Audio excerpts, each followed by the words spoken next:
Seorang perempuan asal Tiongkok bernama Wang Xiao yang baru berusia 24 tahun menderita gagal ginjal tahap akhir. Tanpa transplantasi ginjal, dokter mengatakan kemungkinan hidupnya hanya bertahan 1 tahun.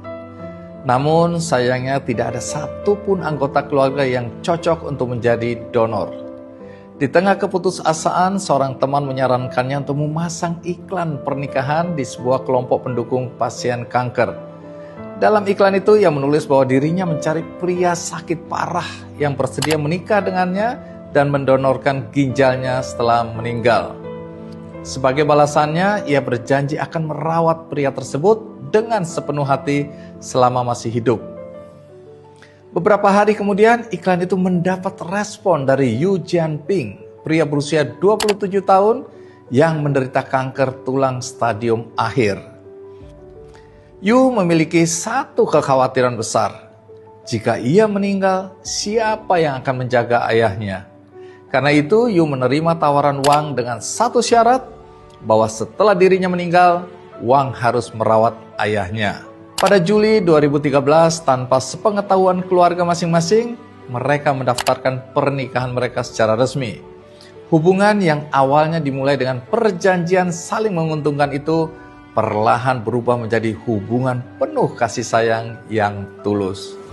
Wang menemani Yu menjalani pengobatan kanker, dan sebaliknya Yu juga selalu menemani Wang menjalani cuci darah. Setiap hari Yu memasak sup untuk membantu pemulihan Wang, sementara Wang yang ceria dan optimis perlahan mengembalikan semangat hidup Yu.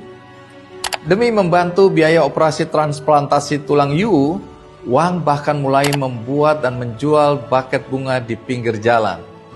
Di setiap rangkaian bunga, Wang menyelipkan kartu kecil berisi kisah perjuangan mereka.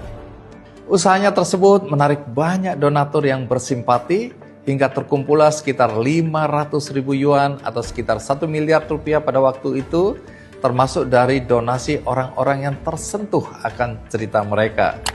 Setelah operasi, kondisi Yu terus membaik, sementara kesehatan Wang semakin stabil hingga dokter mengatakan ia tidak lagi membutuhkan transplantasi ginjal.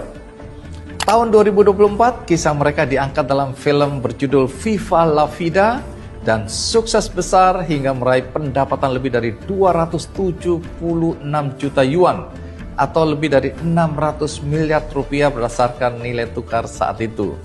Ketika film tersebut booming, itu hampir 11 tahun sejak Wang dan Yu menderita penyakit terminal dan divonis hidup mereka tidak akan lama lagi. Namun, kenyataannya berbeda. Tuhan masih memberi kesempatan mereka untuk hidup lebih lama lagi. Banyak orang melihat kisah ini sebagai bukti bahwa cinta dapat memberi kekuatan yang luar biasa. Ada yang percaya bahwa ketika seseorang memiliki alasan untuk hidup, semangat itu ikut membantu proses penyembuhan. Ada pula yang meyakini bahwa hati yang gembira adalah obat, dan kebahagiaan membuat seseorang lebih kuat dalam menghadapi penyakit yang dideritanya. Terlepas dari apapun penjelasannya, kisah Wang dan Yu mengingatkan kita bahwa hidup tidak selalu berjalan sesuai prediksi manusia. Kita tentu harus menghargai ilmu kedokteran dan mengikuti saran para ahli. Namun, perkiraan kondisi medis bukanlah takdir. Ada orang yang divonis hanya memiliki masa kehidupan dalam hitungan bulan, tetapi kemudian ternyata bisa menjalani hidup bertahun-tahun. Ada yang diperkirakan tidak akan pulih, tetapi perlahan menemukan jalan menuju kesembuhan.